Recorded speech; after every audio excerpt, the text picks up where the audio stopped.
I'd like to now introduce the panelists. They've traveled from near and far. First is Dr. John Casteen, President Emeritus, University of Virginia.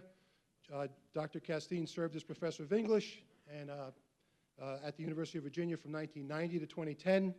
Prior to 1990, Dr. Casteen spent 5 years as President of the University of Connecticut. John has earned his BA, MA, and PhD from UVA. Welcome, Dr. Casteen. There you are.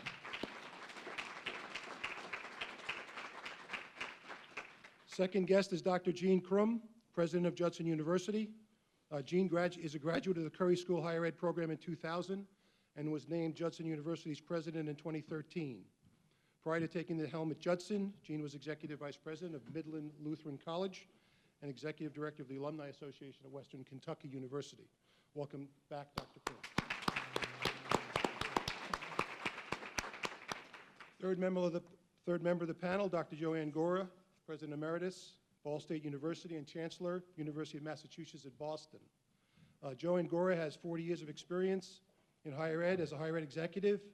From 2004 to 14, she was president at Ball State and the first female university president in the state of Indiana. Prior to her position at Ball State, Dr. Gora was the chancellor at U Massachusetts, and prior to that was the provost at Old Dominion University. Welcome, Dr. Gora.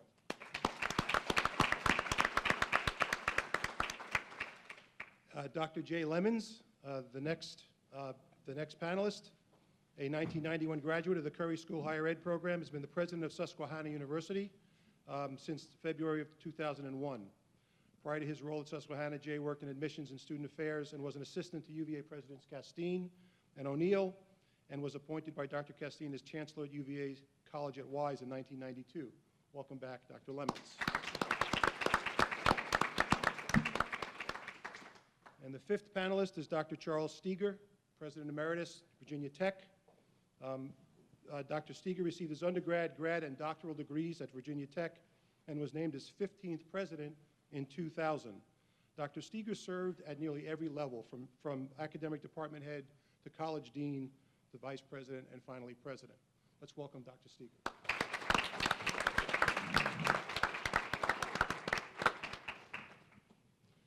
So it's an honor and a pleasure, and I really appreciate President Sullivan making some time for us today. Teresa Sullivan is the university's 8th president. She's led UVA through a period of significant change. We've had an extensive strategic planning process that resulted in the launch of the Cornerstone Plan. And President Sullivan is now leading the institution into the university's bicentennial commemoration, which begins in 2017. Terry came to UVA from the University of Michigan, where she was provost and vice president for academic affairs. Prior to her work in Michigan, she was executive vice chancellor at the University of Texas System. Terry's a graduate of Michigan State University and earned her doctoral degree in sociology from the University of Chicago. President Sullivan has been a strong supporter of the work of the Curry School, of Dean Pianta's work, and we just really are happy that she's been able to be with us today. So let's welcome President Sullivan.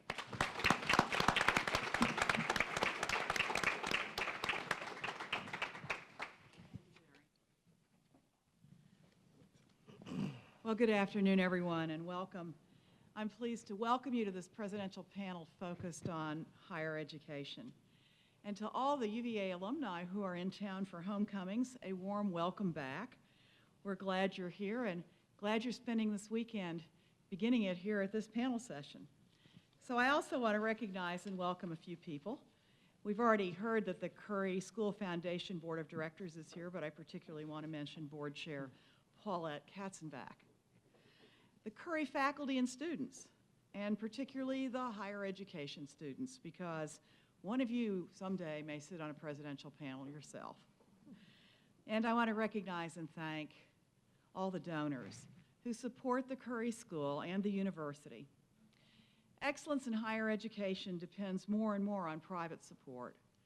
So we're very grateful to the alumni and the parents and the friends who support our efforts here. So I'm really glad that the Curry School is the organizer of today's events, because the Curry School is one of the key leaders in the national discussion about higher education and indeed about education at every level, beginning with preschool.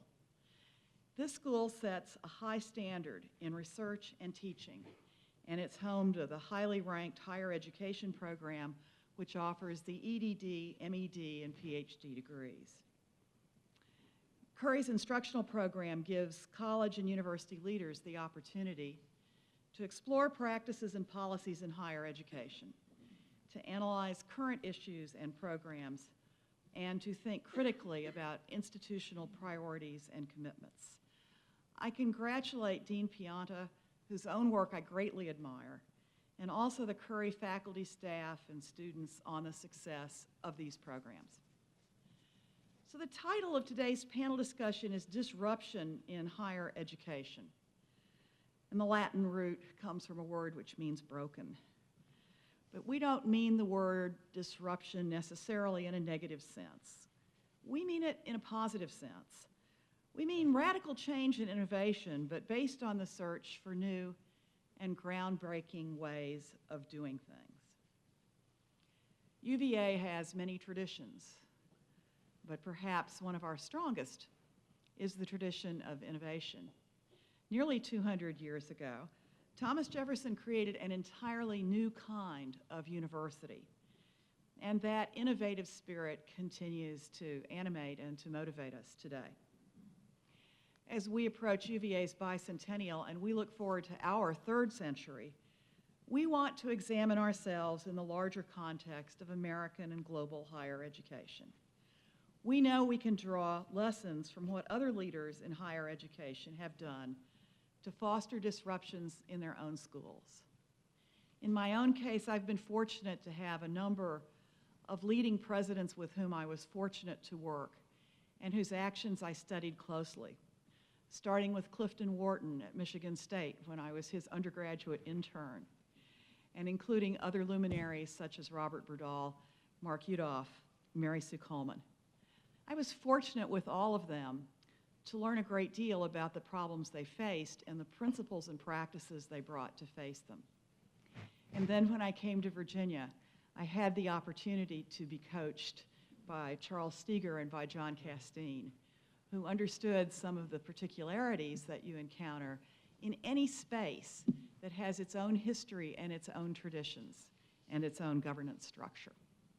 Well, in the same way, I think that the audience today can learn a lot from hearing the lessons that these presidents have to give you. Because while none of us has a perfect crystal ball about what disruptions will come our way in the future, just as we can't predict what disaster the next tweet could unleash on us this afternoon, we can nevertheless form the habits of reflection and introspection, study the best practices, learn something about the ways of approaching such problems that will help us weather those disruptions better in the future. And that's our purpose with today's panel session. Today you've got an opportunity to learn from distinguished leaders of universities, both public and private. Thank you for joining us for this roundtable event.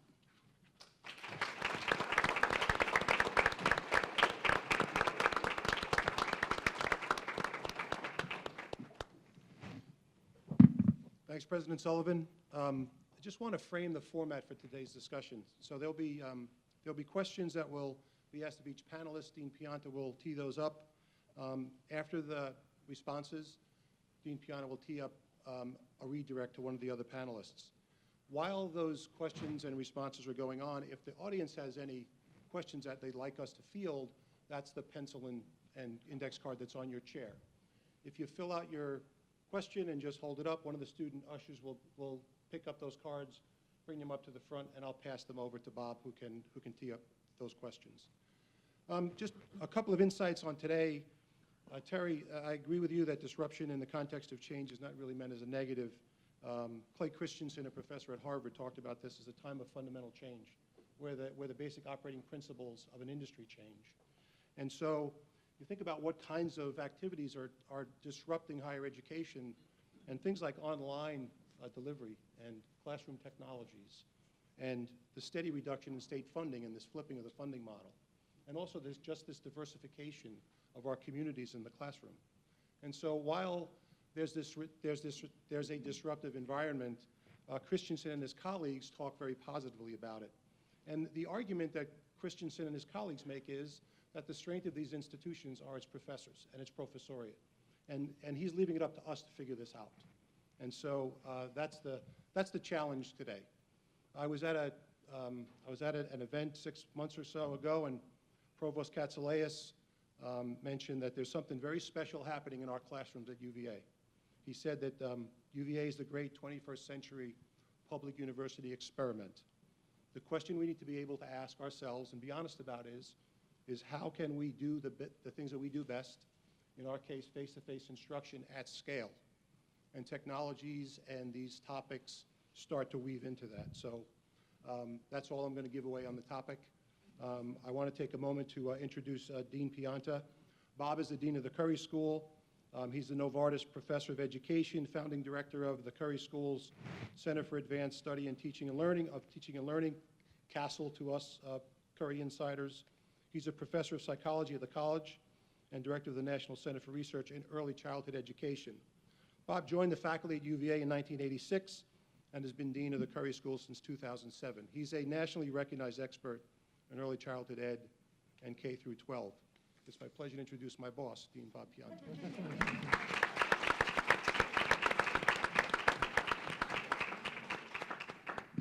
Nicely done, Jerry. Thank you all for being here this afternoon. Particularly thank President Sullivan and to our distinguished panelists. We're thrilled to have you as our guest today. Let me just briefly echo Jerry's remarks about both about the Curry School and UVA and our positioning both for the future and our current very strong and excellent status as we go forward.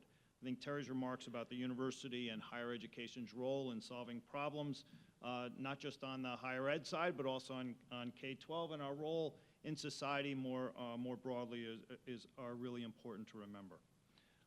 So as we move into the comments by panelists, I just want to remind everybody of the format. So I will pose a question to each of the panelists that they've received beforehand. I feel like Lester Holt actually here. Following, hopefully I will perform a little bit better. Following their opening remarks, we will take questions from you. Because this is being recorded, we'll have those questions passed along written down. For our panelists, for each question, 5 minutes, okay? And then I'll do a redirect. I think we have someone who will help us with timing. So let's get to the questions. Dr. Casteen, you led UVA at a time when the financial support from the state was declining, the financial model was changing, and other sources of revenue, including philanthropy, became increasingly important. This fundamental shift in the way public institutions are funded is characterized by increased entrepreneurial activity as new revenue sources are developed. Can you share with the audience your view on what the benefits are and what the challenges are of this new model of financing higher education? John. Sure. Let me say initially that I'm not certain that the circumstances I can describe to you amount to disruption in the customary sense. The term disruption, as we now use it, embraces a set of concepts that were advanced at the Harvard Business School. They were HBS proposals about how markets might work in a new time. In particular, HBS looked at what it considered two different kinds of disruption. One described as market disruption. The best instance locally would be the financial travails of the old Acme Visible Records company at Crozet, which was an on-desk filing vendor. When digital processes became available in office management, that company slowly crumbled, and as you know, the property was derelict for a number of years. The other kind of disruption has to do with its corporate disruption, targeting a company that shows some sign of weakness and deliberately attempting to devalue the stock in order to acquire the company at a bargain price. Both kinds have some predictable consequences. One is that large numbers of blue-collar workers lose their jobs. That has happened repeatedly in industries in Virginia. It is, in fact, the background behind the current discussion of what happens to workers in the coal fields. It was a discussion 10 years ago about workers in the Tidewater who worked in the shipyards previously. As those industries declined, those workers lost their jobs. Second has to do with investor value. The best example of that is the assault made on a company's share value by short sellers who will use borrowed shares in order to acquire a voting role in the company and then force the company into some form of receivership that eventually, if the short seller achieves his goals, the short seller is able to take over the company. That was illegal until about 15 years ago. One of the Bush-era reforms in the financial laws was to make a form of piracy lawful, and that continues to be a major issue in American corporations. I became president in October of 1990. Leonard Sandridge, who became the chief financial officer and chief operating officer, and I had worked together in the early 80s when I was in state government. Leonard came to see me in Connecticut with a set of balance sheets. And he said, the state is not acknowledging this, but the state is in a serious financial difficulty because the economy was somewhat downward. There was a modest middle grade recession from 1989 to 1992 in Virginia. But Leonard's point was that the state was much worse off because state government had not made accurate and reliable forecasts of state revenues. That happens over and over in state finance. It happened with a vengeance in the early 90s. I had talked at some length with the governor, a friend of mine, Doug Wilder, before accepting the job. And Doug had told me that Virginia's finances were rock solid, that this would be an era of unprecedented state generosity to higher education. All I can tell you is that it wasn't, that Leonard had the numbers right. They looked very like the numbers we'd seen in the early 80s when the state had tripped over another recession. So I came expecting trouble. The trouble was announced in September when the governor announced that there was a sudden and unexplained downturn in state revenues.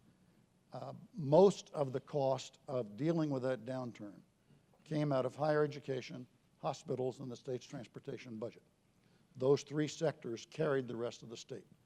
UVA lost about 40% of its former state appropriated financial support. We lost it very quickly. The reductions were taken in the state's process of allotments, so that at the start of a quarter, one never knew how much would be in the budget as of the second day of the quarter.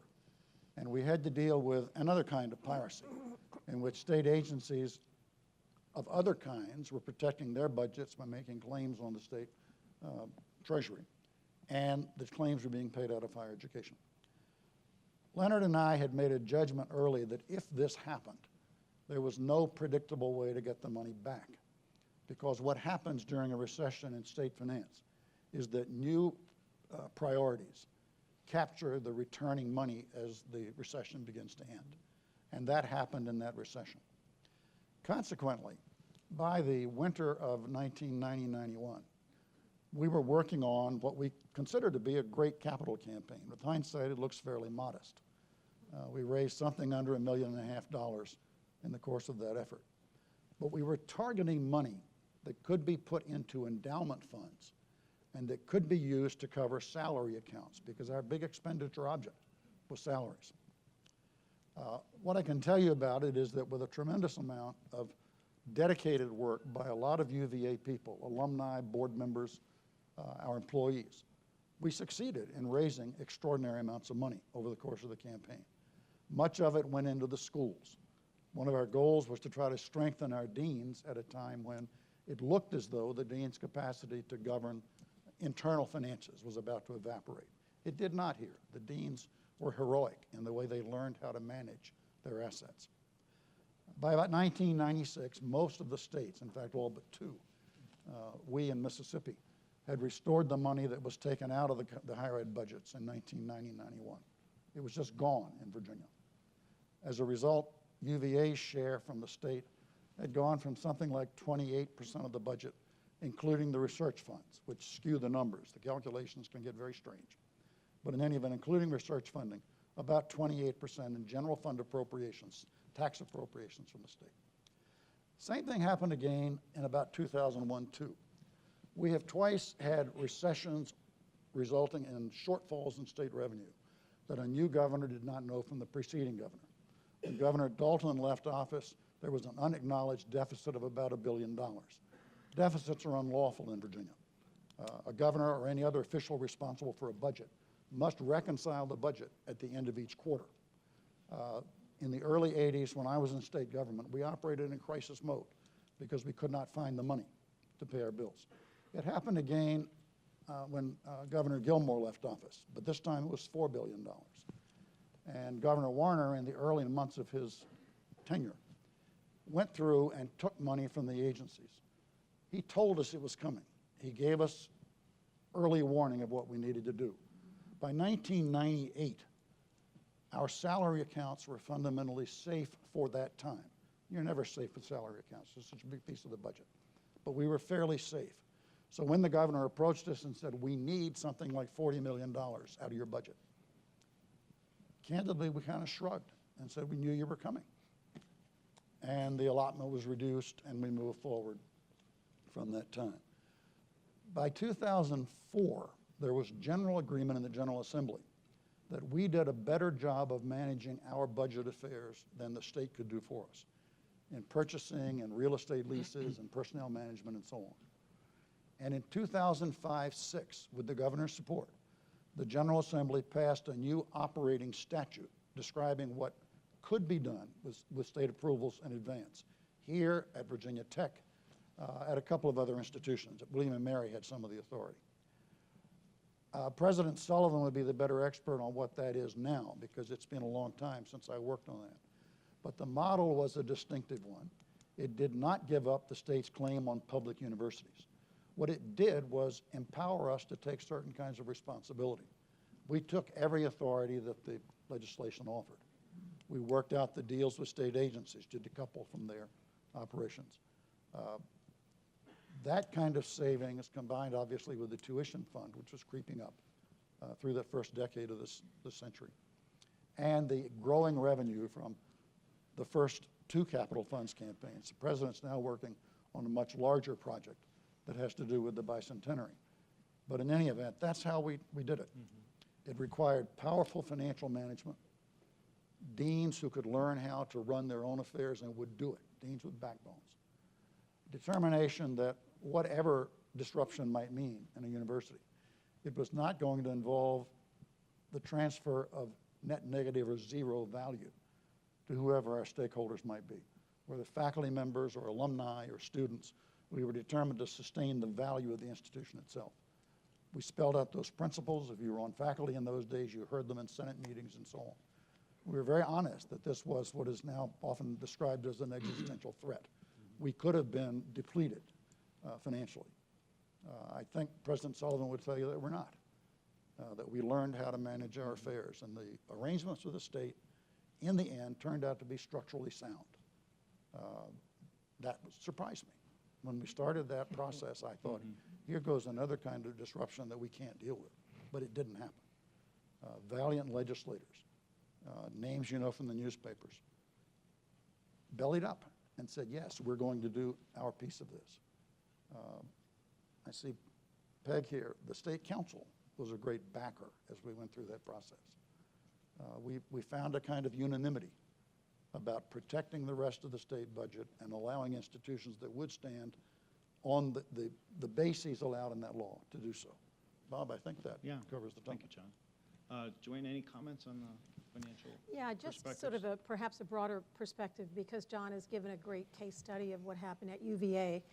I've spent 40 years in higher education. I've lived in 6 different states in 4 different parts of the country. So my experience comes, and I spent the first 20 years in private higher ed and the second 20 years in public higher ed. I came into public higher ed just in time to see state support diminish. In 1994, 14.9% of state budgets were dedicated to higher education. 20 years later, that number was down to 9.4%. So across the country, we saw budgets being reduced for public higher education. And what has been documented over and over again is how there has been increasing concern about the level of student debt that has resulted from the loss of state support, the increasing cost of tuition and fees that has led to $1 trillion in student debt nationwide. So now the story about support for public higher education is all about success. The story used to be all about access and affordability. That is, institutions were funded frequently on the basis of their higher ed enrollments. But now institutions' funding from the state is frequently contingent on their completion or graduation rates. And that's a very different story. It means that institutions now have to focus not on who's coming in, but who's leaving and when are they leaving. At elite institutions like Virginia and Virginia Tech, the vast majority of students do graduate in 4 years. But as you go down the socioeconomic ladder, you find students have a harder and harder time completing in 4 years, and they tend to complete in 6 years if they complete at all. 40% of the students who began higher education never completed at all. So it's a very muddied story these days. What is clear is there is reduced support for public higher education, greater emphasis on private fundraising. For institutions that started out as teacher colleges, that's a real challenge because teachers, principals, superintendents, they didn't make a lot of money. And whereas they may be devoted to their undergraduate institution, they have a very hard time figuring out how to leave millions of dollars to that institution. So institutions have to be more and more entrepreneurial. That is the word of the day, maybe of the decade. Entrepreneurial, public-private partnerships. What can you do to develop other revenue streams? And by the way, what are you doing to make sure that the students you bring into the institution graduate in 4 years? So I think the story, the higher education story has become an increasingly complex one in the last decade. Thank you, Joanne. To Jean Crume, Dr. Crume. Small private institutions are facing tuition pressure as costs escalate and tuition cannot keep pace.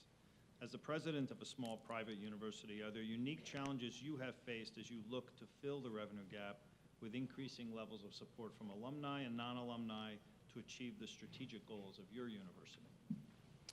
So to begin, let me just set some context. Judson University is a small private faith-affiliated institution in the Chicago suburbs. We have 1,300 students, and we have an alumni base of less than 7,000 individuals. And we were founded about 54 years ago. So we're a relatively new institution, and as President Gora talked about, teachers' institutions producing teachers and educators that oftentimes don't have either collected wealth or, frankly, I would even argue political influence to help advance an institution, not only being so young in age, but also as an institution faith-based who's produced a lot of pastors and teachers and missionaries. That's also not a lot of accumulated wealth for our institution as well. So what that leads to is that for small private institutions such as Judson, and what I would offer, I would say non-reputational institutions. And when I say non-reputational, it's interesting because some of my colleagues that are at non-reputational schools get offended, but you have to know what market you're going to represent when you're in that. And that's not a bad thing when you're not a reputational institution. I think you use the word elite. But you have to know what market you serve. So in the market that we serve, the biggest change that we encounter, or that we have encountered, is that our margins now are very, very thin.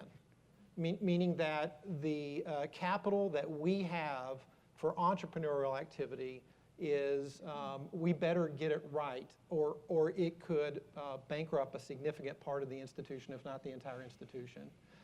I think that's also true of some public institutions that are non-reputational. President Casteen was talking about doing business in the state of Virginia. I've been fortunate to live in 5 states in my higher ed career. No state is more unique financially than Illinois, whether you're a public or whether you're a private.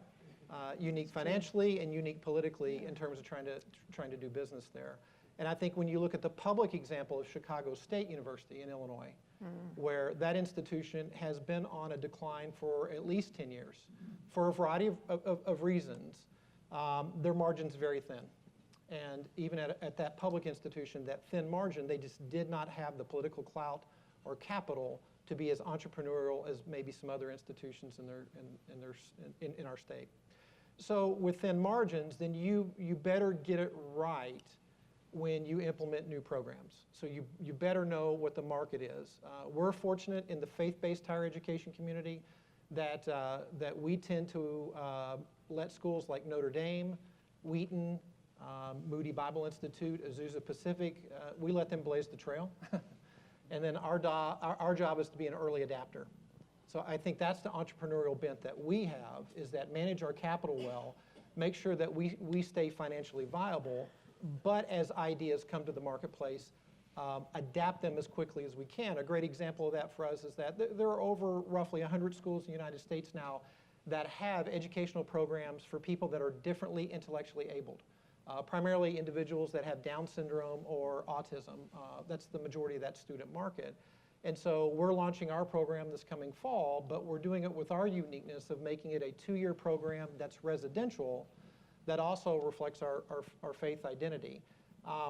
We essentially have borrowed the program from Bethel University of Minnesota, which is larger and more reputational, and we're an early adopter to what they've already done. So I believe for small private institutions, you're in a business where you've already been watching your margins for a long time, and you better get it right the first time, or else you're not going to have enough capital to do other things. Thank you. Dr. Lemmons, any comments on Gene's remarks? I will offer some. Might I also just say how nice it is to be back. Thank you for the invitation. It is, to see former professors and great friends here, and John, your comments about the appeal and the work that you led here in seeking greater investment of private resources in those early years. I think I cannot help but think about David Harrison. I cannot help but think about and say hello to Hunter, she and Carl Smith, and the investments that they made that were what allowed us to work through that very difficult time. And the way that you very generously, John, allowed some of David's gifts that were meant to recognize faculty to find their way to the college at Wise was something really very special. I also want to, in the spirit of full disclosure, especially being back at my alma mater, say that when I was offered the opportunity to lead Susquehanna University, that I was delighted, I was thrilled, I was excited, and then I was dumbstruck when I came to know and understand that there are 2 institutions in the United States that share orange and maroon as colors. And I took the job anyway. On this day, I guess I just want to note that closest to my heart is a navy and orange tie. I had no idea how nice orange and maroon could be together, or that I could come to love them as I do, but I feel privileged to be a part of this panel. I would comment that in my early years in Pennsylvania, I was oft asked, what's the difference between being a public and a private? And I will use some coarse language here for which I should just apologize in advance. But I remember being 375 miles away from the state capitol, and very often when things did not go the way we hoped that they might in Richmond, people would mumble something like, oh, those bastards in Richmond. Well, as Gene, I think, very artfully described, as the head of a private institution, and I'm privileged to be at one that is more deeply rooted and better resourced than Judson, and yet its modesty in the larger scale of higher education is very real. What I realized very quickly was that when something wasn't going to happen, that I was the bastard from Richmond. And, that came as a heavy responsibility. I recall calling John and saying, I'm not sure I'm up to this. But you do have, narrower margins, even if you're Williams. And so the management of that capital, the preservation of that capital, the discipline that goes with GAAP accounting, which you do in private higher education, to account for capital needs and innovation dollars is really, really critical. I look back and I can't help but not be spurred by the original question, which is around disruption. And I honestly would tell you that there's no doubt that Christensen has identified a real phenomenon. But I think its application to higher education has been grossly exaggerated in all kinds of ways. I would also say that we are in a constant state of evolution. And this is why, for more than 1,000 years, the academy has changed. John used to say in his early days, "I'm so glad to be back home." And let me tell you, the quality and nature of this institution today is far better than it was in the good old days when I was a student here. And that evolution continues to happen in the course of my life and my career. For goodness sakes, one of the most difficult meetings I had almost sounds laughable, but was Chip German and I trying to convince Leonard Sandridge that there needed to be a computer on every desk in Madison Hall. Things change.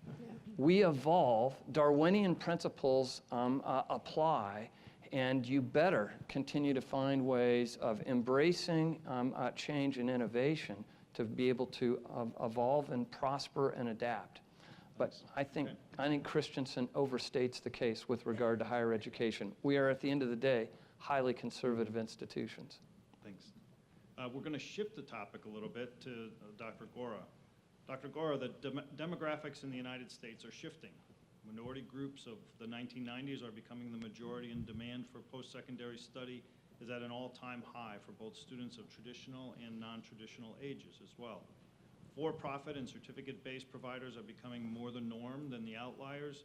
Distance education is proliferating at all types of institutions, and higher education is becoming global. This is an easy question. Can you comment on the implications of the changing demographic for higher education? Yeah. Thank you. We've been talking about the changing demographic for 20 years or more. At least.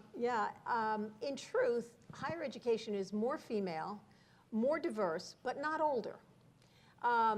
There are 57% of the college-going population is female, and that's a trend that has been building since 1988. It is not just a US trend, it's an international trend. We are an increasingly diverse universe in higher education. So in the 70s, 84% of college students were white. Now that number is 59%. Dramatic difference. But we are still primarily the 18 to 24-year-old age group. 84% of college students are in that demographic. And although there is the proprietary segment that has an older population, that the proprietary students number fewer than 500,000. For-profit is about 11.5% of the higher education sector. And those students tend to be a little bit older, tend to be parents. The real home of the older student is the community college. And believe it or not, that's the largest sector in higher education. 40% of college-going students are in community colleges. So the story is more female, more diverse, not older necessarily. But the real problem is that students are coming to higher education less prepared than they were in the 60s, the good old days. And so increasingly the challenge is to graduate these students, especially as the state funding formulas are more and more based on graduation rates. So it's really a double whammy. 68% of students in community colleges require at least one remedial course. And so there is a tremendous amount of remediation that is done in the community college sector. And that means that we're paying for a high school education twice. We paid for it when it was a high school education. Now we get to pay for it again when it is a community college education. So the challenge hasn't changed, ironically. 96% of those students in the highest SES, highest quartile of SES, graduate from college. 23% of the lowest quartile graduate from college. So the more advantaged a student is, the more likely they are to graduate. The less advantaged economically a student is, the less likely they are to graduate. So it is a challenge that has been building and building, and it is not going away. So, maybe we'll get a chance to talk some more about disruption and about the, quote, revolution that has finally come to higher education, which is the advent of the advent of the internet and what that's done. But what we are seeing is an increasingly diverse population that is not well prepared for higher education at a time when at least public funding is really reliant on not just enrolling students, but graduating those students and making sure that they are competent. So it is an increasing challenge. Thanks. Charles, would you add anything to this? Well, I would just put it in the context of the issue we hear a lot about, and that is of income inequality. Yeah, right. Because we have a tremendously growing need for retraining, particularly segments of, say, age 25 to 58, where in certain quarters, 25% of the white males are unemployed, and in minority groups, it is much, much higher. We have failed to be able to bring the capacity to retrain these people at a time in their lives when it's desperately needed. And I think that one of the challenges that higher education faces is to find a way to reintegrate and reintroduce this learning opportunity to a much more diverse population that's going into college, but they're not being able to sustain this type of development throughout their careers. I think it is a fundamental problem in our society that's going to cause great problems if we don't address it. Thank you. I just want to remind folks in the audience, if you have questions as they pop up, jot them down on those index cards, and we'll collect them later to continue the conversation. Dr. Lemmons, having served as president of Susquehanna University for over a decade, you played a vital role in implementing strategic planning and initiatives at your university. Can you speak to the challenges of overseeing long-term strategic planning initiatives while simultaneously adapting to the continuous stream of industry disruptions? Or you can choose to use a different term other than disruption. Have you measured the success? How have you measured the success of those strategic initiatives that result from a strategic planning process? Thanks. One of the principal challenges of living in a time where the pace of change is significant is the confidence that you have about how far into the future you can see. I think of it as an act of faith and confidence in what it is that you do and have done, that, if you will, you continue to tend to the same lighthouse. And I think it is essential that you have a confidence beyond that which you can see. I don't think that's new. I think if we look back over history and tried to imagine the challenges that all of our predecessors have faced, we would see that dilemma's always been there. But we are in this period where we are really seeing change happen more quickly. I think that's almost inarguable. So how does that apply in planning on an academic community? I am deeply steeped and really am a product of notions about inclusive planning efforts. And John, you're responsible for that, as I was a part of the planning efforts that you launched as a new president here.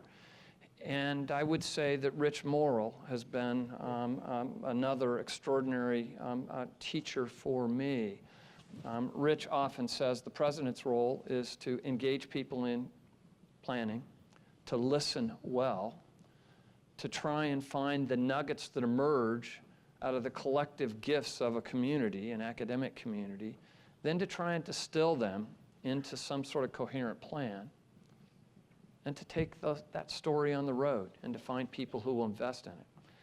I think that's absolutely right. we practice what my colleague at UVA-Wise, Garrett Sheldon, called radical democracy on a college campus. And to miss that, I think, is to miss something fundamental to the good and the health of an academic community.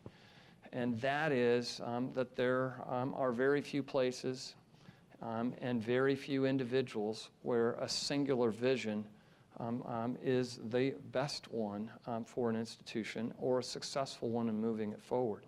So my experiences have been very much rooted in those disciplines, and I feel blessed and delighted to have been a part of efforts that I won't detail, but I think the maturation of both of the institutions that I've been privileged to lead really show, I think, results with which I'm extraordinarily proud. And if I might, Bob, you're standing, so it means I need to shut up. I arrived in the fall of '92 in Wise County, Virginia, at a campus that had not seen a single dollar of capital investment in more than 20 years. And I was blessed to be around a group of people who had a larger vision of what might be possible, and we were supported by John and Leonard and great friends in thinking about that. And I now look at an institution and know that some of what we tried to do then was plant the seeds of dreams that now, 20+ years later, you can look back on. And the maturation of that institution is a testament to the benefits of long-term planning. Mindful, Peg, we were not so very far out when I arrived in August of '92 of Peg's predecessor, Gordon Davies, having said, do we really need a college in Wise? Does it really serve the public good? So from an institution of a public nature, who is at the very question of its existence being raised, you can look back over time and you know that you can have a profound impact by getting the best of a community engaged in planning. Thanks, Ray. Extraordinary articulation of the importance of the long range and the long range vision. John, any difference from your perspective in strategic planning at public institutions? Yes, but we always have to think systemically. A couple of us have made references to the declining blue-collar wage market. We don't really know how many blue-collar jobs have been lost since, say, 2010. Reuters commissioned a study in 2012 to try to track the 2010 census. At that point, the economist who was working for Reuters estimated that 6 million workers have been displaced from their jobs.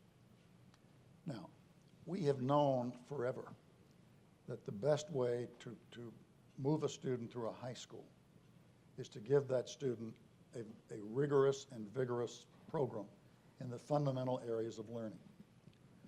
The problem that folks displaced, whatever the number is, it's a much bigger number than 6 million, is that by and large, they did not have the kind of education that allows them to learn over again.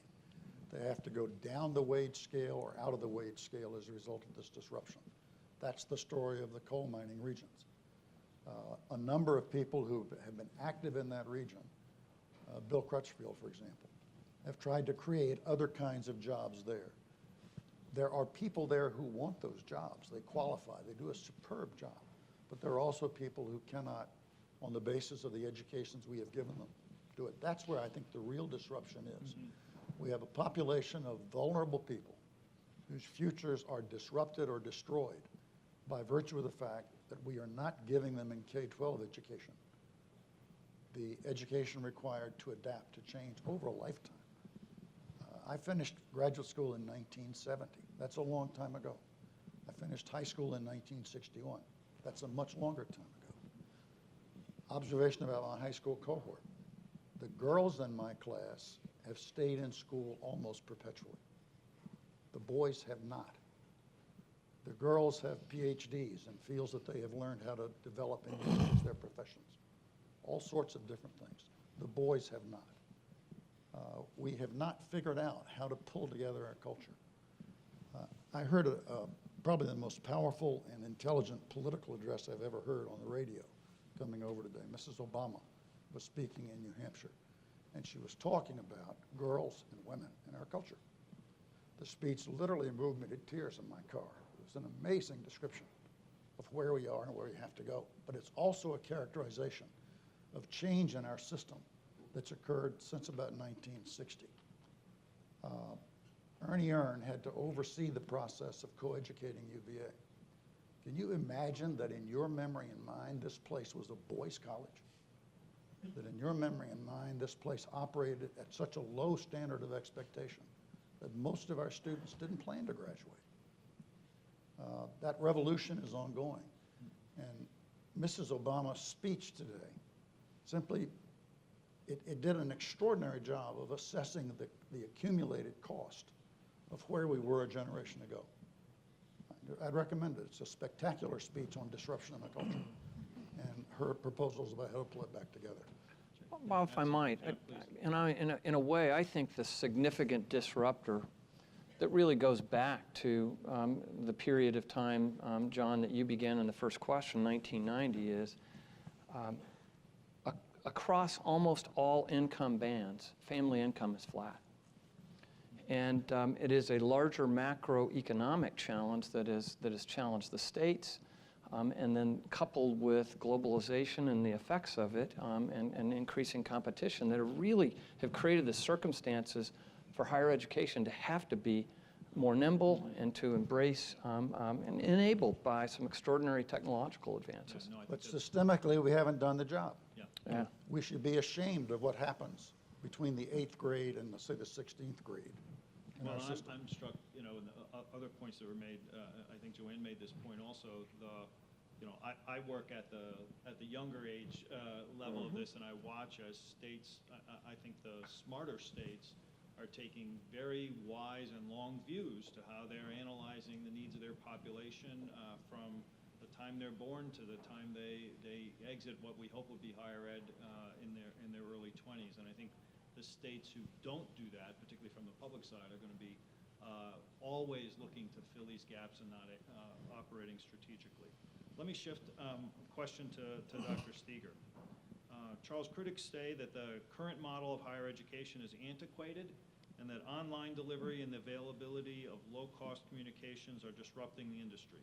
In what ways did you experience this at Virginia Tech, and how did you plan for and adapt to this new paradigm?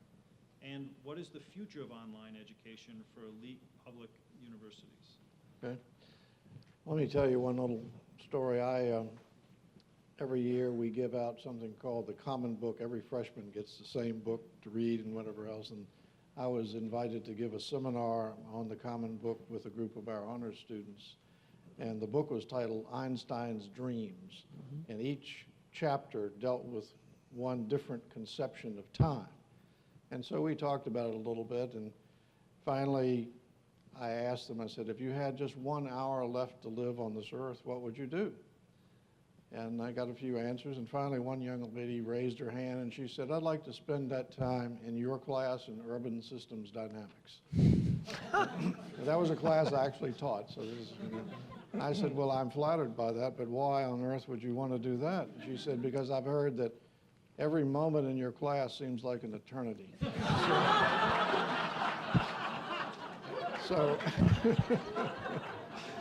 So I hope I won't have that impact on you, but I think to talk about the disruption of distance and asynchronous learning, make a couple of observations. One is that we've never witnessed this kind of global revolution in the transformation of information technology and communications in the history of mankind. I think everybody accepts that. Information has taken flight. It can go anywhere in the world in an instant. And we all have cell phones in our pockets. We can talk to anybody anywhere who has another phone in their pocket as well. So you've got this tremendous transformation, creating new types of networks and feedback loops, and the capacity for scaling up millions at a time, which we look at Facebook and all that, we can see that. There's a second thing that's going on with this, and that is impacting higher education. Because of this revolution in communications, people can go anywhere in the world to get truly excellent information, advice, research, and whatever else. So it's not confined to who's the best in Virginia, or who's the best on the East Coast, and whatever else. Businesses and governments can and do go anywhere in the world they can to get the best. And so the term of global excellence that everybody talks about is being redefined. And institutions, and very fine institutions like the University of Virginia, do have programs that compete globally in terms of their level of excellence. And you're going to have some group of those programs to be able to sustain yourself in the long run of this whole process. So a new standard of excellence has been defined that is global. And the third thing is that even though the unit cost of computing goes down, the aggregate capital cost keeps going up. And the allocation, the percentage of the budgets that are allocated to these new technologies are growing. They're not getting smaller. I've never seen them get smaller, let's put it that way. And so you're looking at significant pressures on our budgets to invest more and more, and we're calling upon our students to invest more and more. I think every student at our institutions all have computers. Some have several of them when they're doing various research things. So you've got those phenomena that are underway that are dramatically changing the landscape in which we have to navigate. Now, the fundamental change that we can see from the sort of industrial model of education is the decoupling of sitting in the classroom for 3 hours a week and getting 3 credits.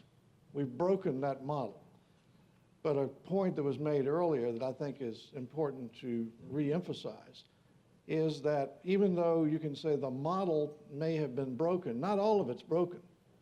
It's not going to replace the inspiring faculty member who sets an example of how to think and how to ask questions and to motivate students. You know, it's not going to change that. It's not going to change their capacity to understand a student's problems and work with them and help them to understand their path through life. So yes, some of the connections are changed, but the fundamental things that we do for our students, I think are going to be there forever and ever. And I think time has proved that if you go all the way back in the history of the first institutions, even the ones they've identified in India in 400 BC. You know. So it's a pretty remarkable track record to say for any institutional configuration.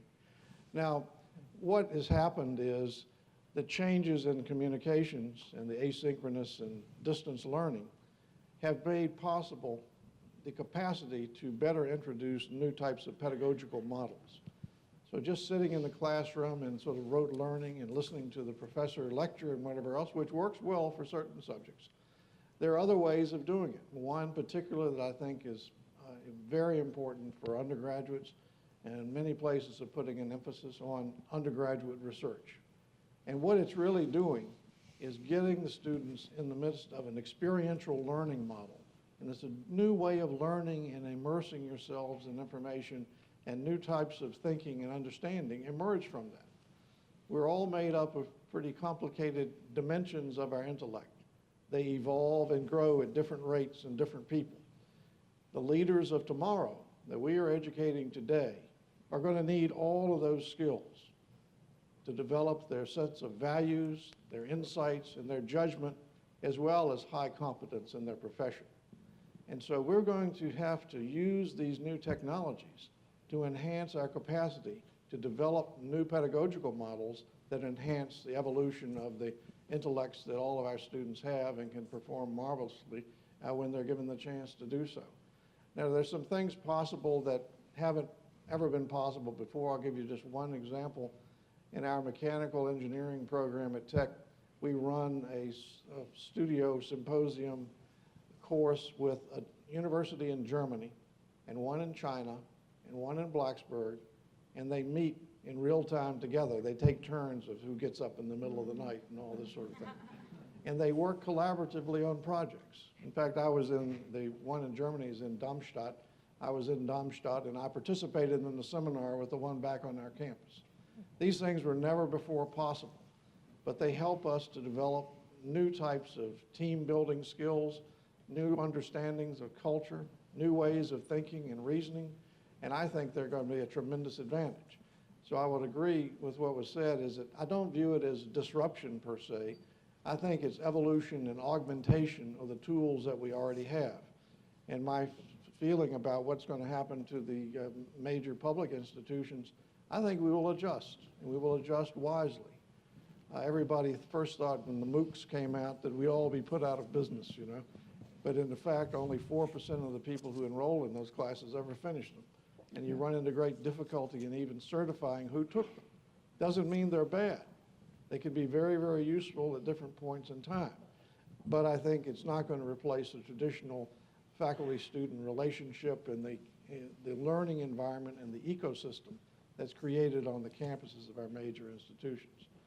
I also think that as you look at what's happening now, particularly in the evolution of artificial intelligence, when you look at the capacity to deliver what you could call just-in-time learning, if you're in the chemistry lab or you're doing something else and you need to know something about X, Y, or Z, you can find it and you can bring it up when it has greatest value to you and when its meaning will probably have its greatest significance. And I think you're going to see that kind of modular integration of subject content into curricula in ways we've never really experienced or appreciated before.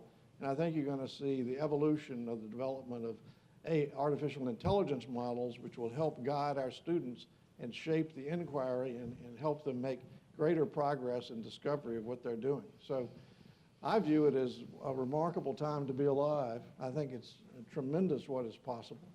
I think we have to be careful to use it wisely and to not let it distract us from helping our students to evolve a set of values and understanding and the capacity to think creatively and to reason, but it's a wonderful tool that we should take advantage of. So Thank you. I will stop with that. Thank you. I probably went on more than 5 minutes. Dr. Crume. I would echo those comments, but let me take a slightly different rationale for why. And I'll pose it in the form of a question. I'll be happy if someone has an answer for me as it relates to this question.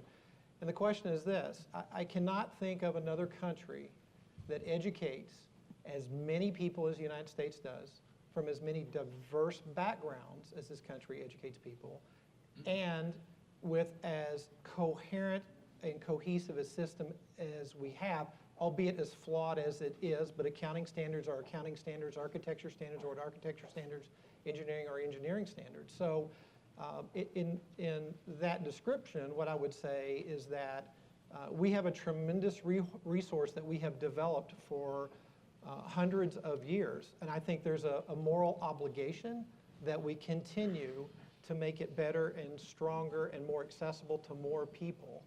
But I can't think of another country that has the breadth of education that we have here in our country. Thank you. John. Yes, and yet we jeopardize our own future services. Charles described a superb example of things that Virginia Tech does around the world.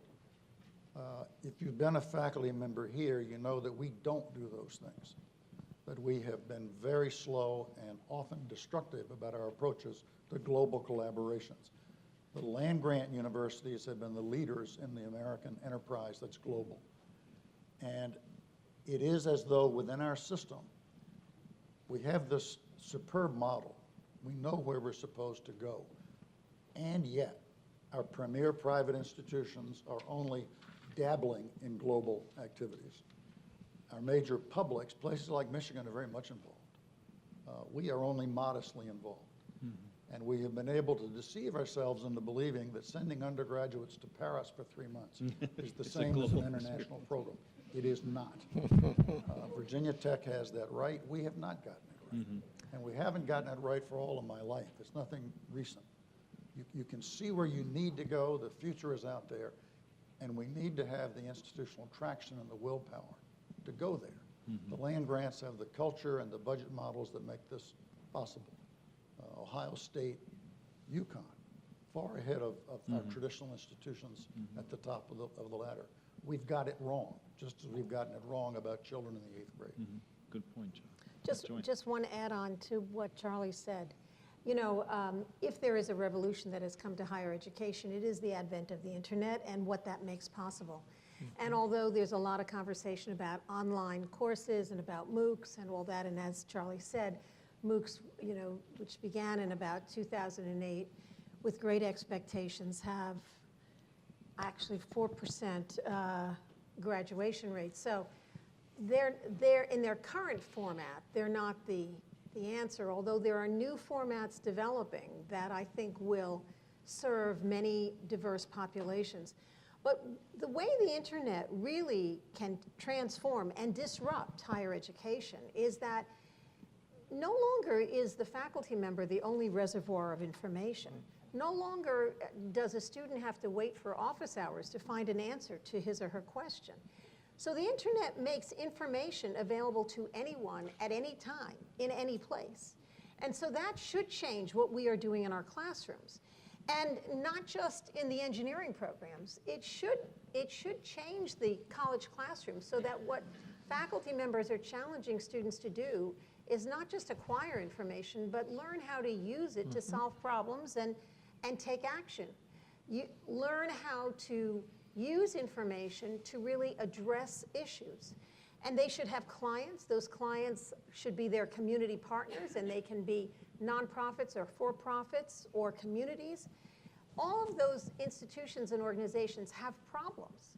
And it is the student of today working in interdisciplinary teams, because only in higher education are we segmented into disciplinary teams. The world is an interdisciplinary world, for goodness sakes.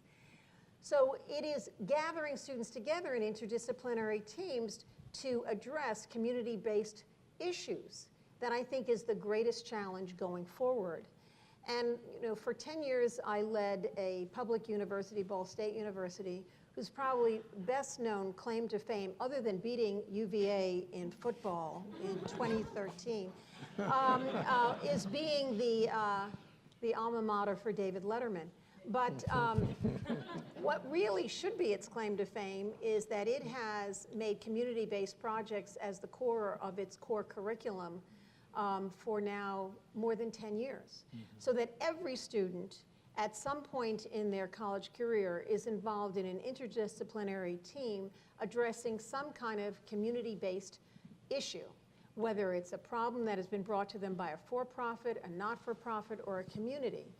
And the responsibility of the faculty member is not to be the sage on the stage, but to be the guide on the side that is really helping students find the answers and then use the information that is available to address the problems that the client has presented.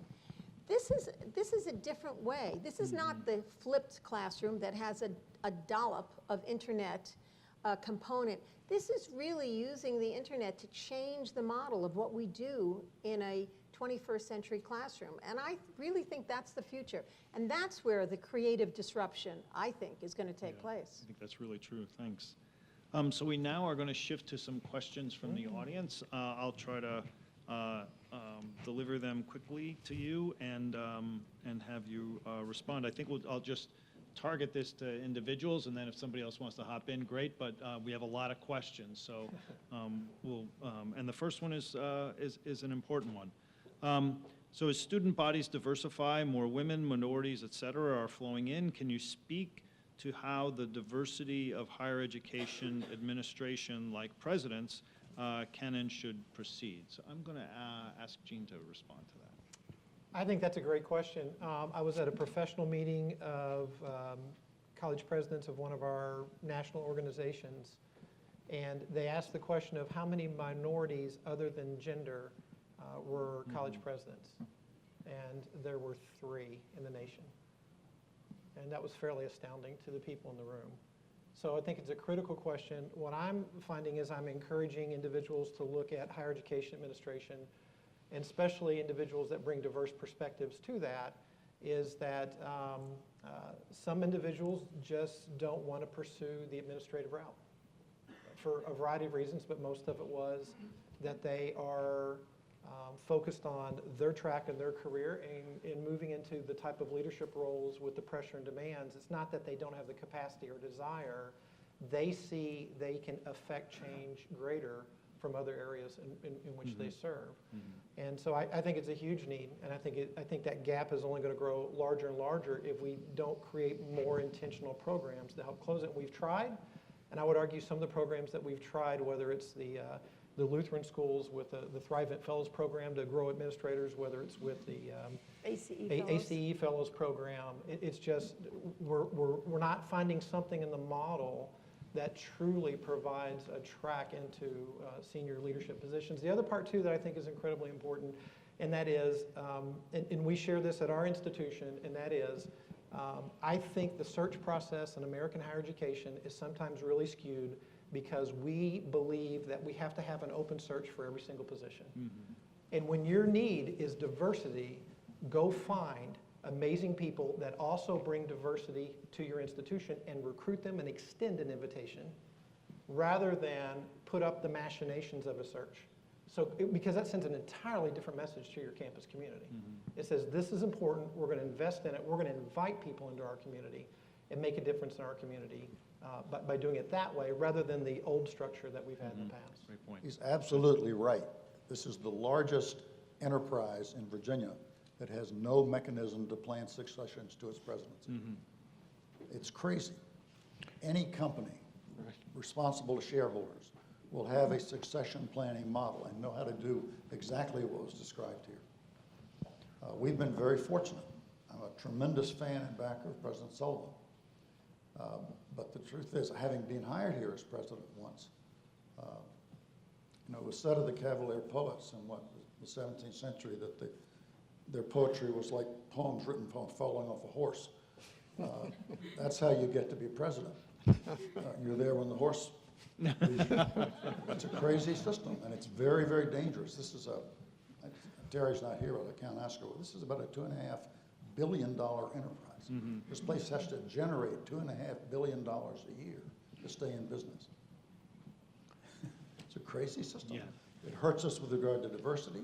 It changes the route to being president. It makes the person who is already president the best candidate to be president. And it creates the dilemma of not knowing how to devise and plan toward a future. Good point. Bob, Very, I very might, destructive. I might just add that as I finish up 25 years as a college president, I've answered a call to be the next president of Academic Search. So the question is middle of the plate in what I'm thinking about. Academic Search is an organization that all of its proceeds go into the development of professional development programs aimed at creating the next generation. How we help that next generation of leaders much more match our student populations is, I think, absolutely critical to continuing to meet societal needs. No question. Thanks. Charles, let me ask you this question here. Students are the least consulted yet most important stakeholders in higher education. In an ideal university, how are students engaged in the process of planning and decision-making? In the ideal university? Well, or Virginia Tech. Same thing. I would say what I attempted to do was it has to do with setting the right kind of framework and reinforcing culture. Because as Dr. Casteen said, I mean, these are large, multi-billion-dollar, complicated enterprises. And there's a limit to the knowledge that a group of students or a student may bring to it, but they bring a certain set of attitudes and wonderful willingness to participate and to be part of it. So I think it's very important to be open and to have as many points of communication as you possibly can. I've met with all types of groups of students, and I actually really look forward to it. It was something, it's quite a fine part of being president.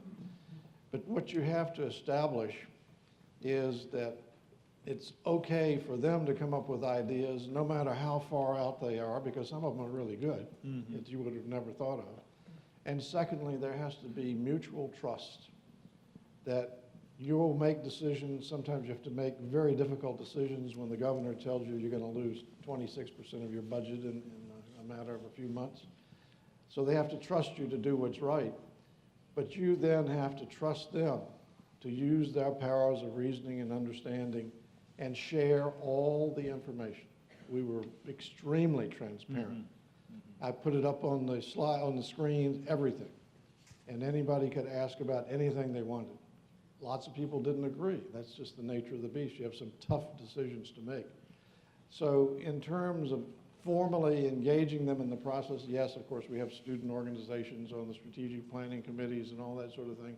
But to me, it is more important, or equally important, if not more so, to have a culture of trust and a shared sense of vision of the institution defined by each individual that will enable them to feel like they're part of that process. And it has to be genuine. Great, thank you. Good point, I think it's a great time to be a college president, engage students.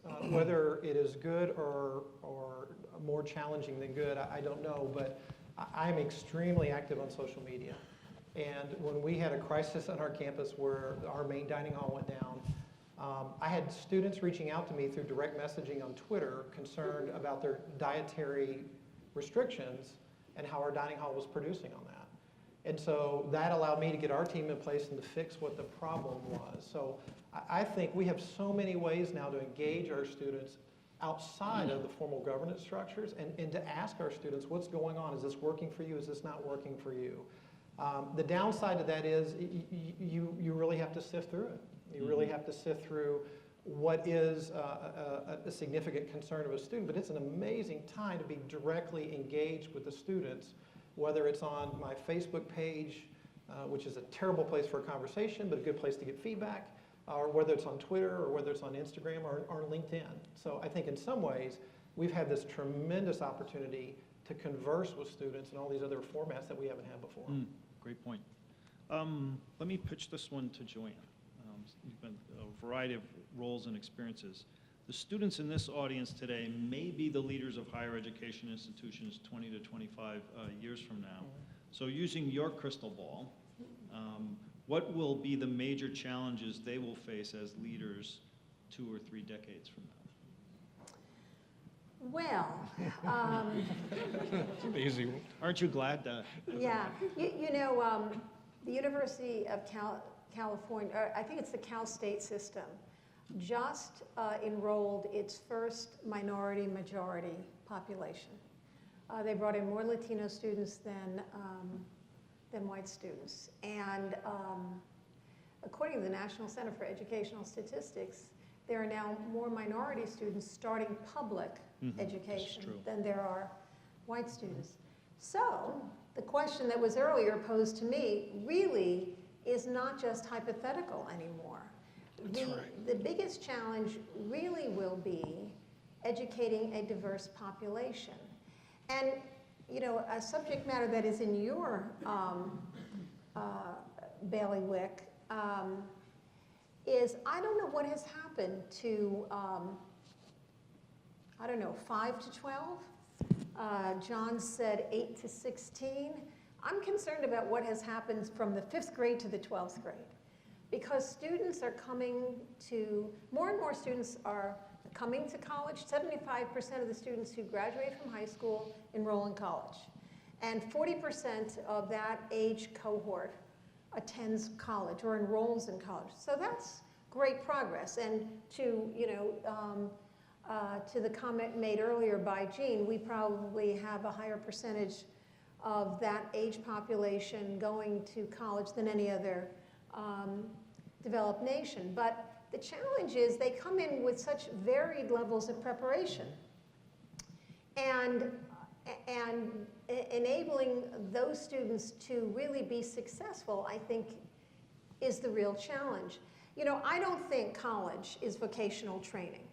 And that was a sentence, actually, I couldn't articulate for 10 years as a public college president, because too many legislators did think that college was vocational training. So, you know, what college is supposed to do is to teach you how to think and how to analyze and how to be a problem solver.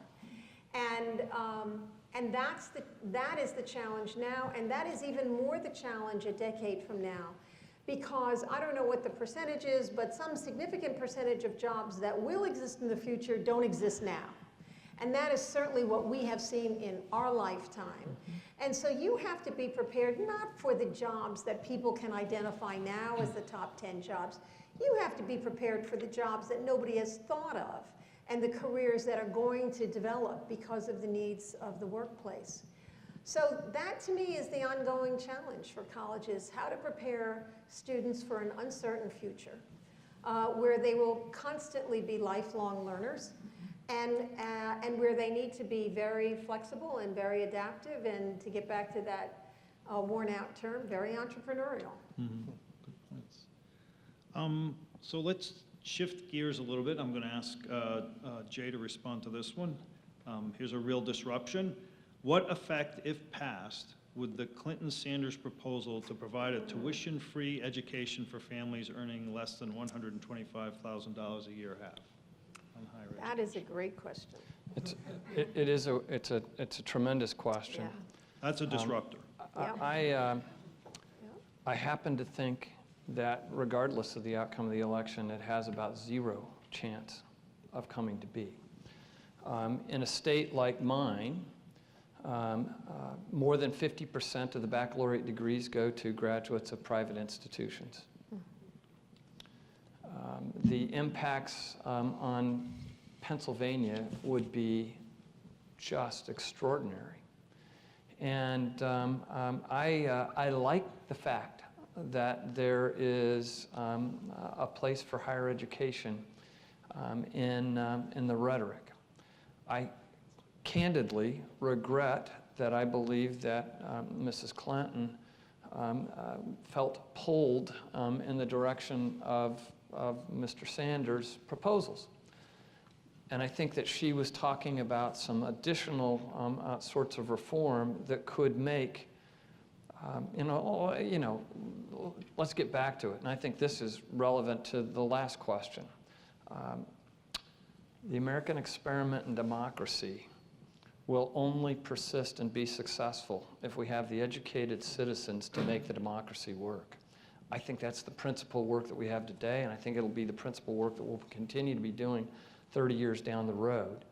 A fundamental investment in the Higher Ed Compact, in which government has a share of its commitment of tax dollars going to the benefit, to the purpose of higher education for the common good, is essential.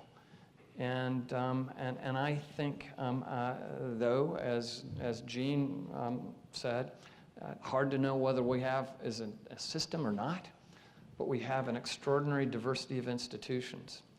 And if we leave behind any governmental investment in our private institutions, we will have homogenized higher education, we will have diminished innovation, and we will have not accomplished something that is in the public good.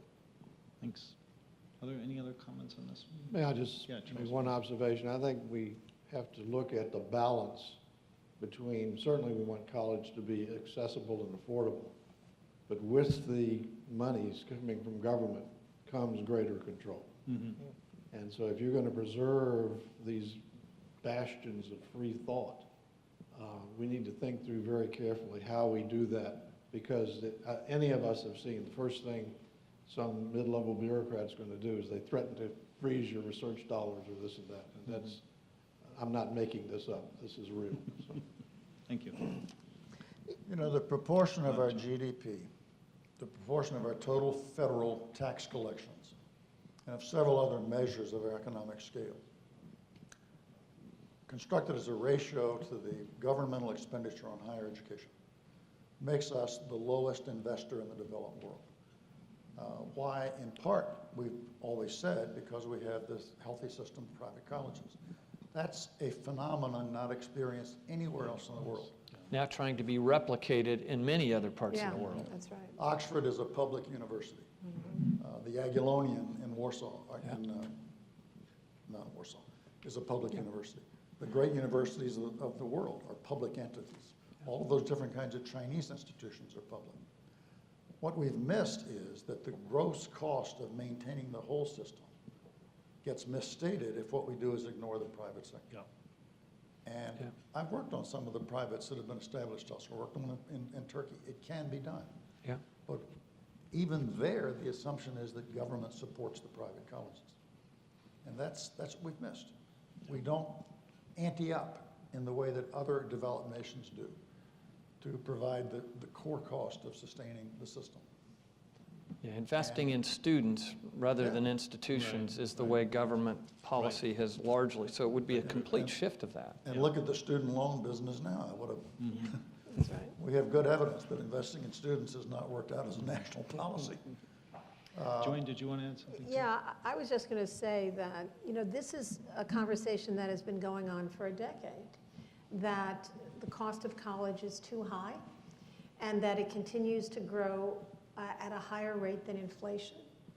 And as was stated, family incomes have not grown at the same rate.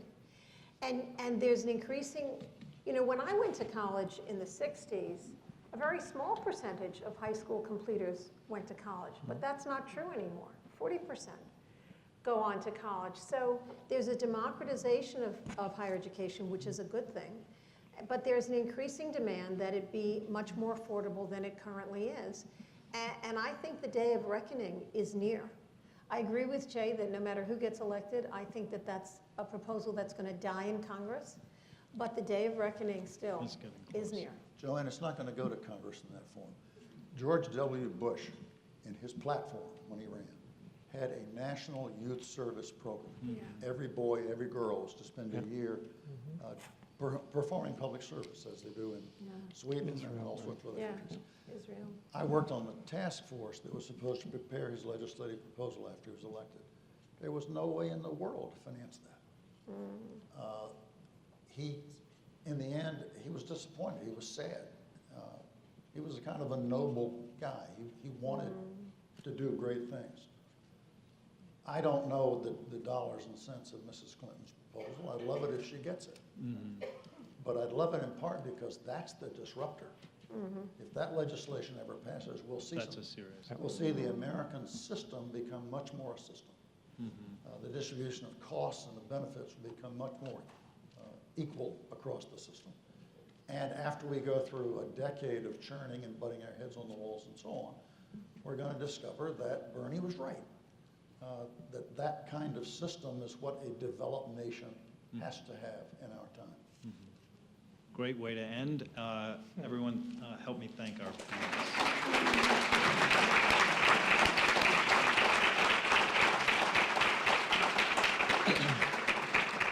Just in closing this remarkable discussion, let me remind us that throughout this event, we have used the word disruption in various ways, but in part to denote the opportunity that emerges from adaptation to internal and external forces that arise to face us. And I think that process of creating opportunity in the face of disruption could be characterized as something like resilience. And today, as a leader in higher education, I'm grateful to have learned from leaders who have cultivated resilient institutions. And again, I speak for all the audience in extending my gratitude for your insights today.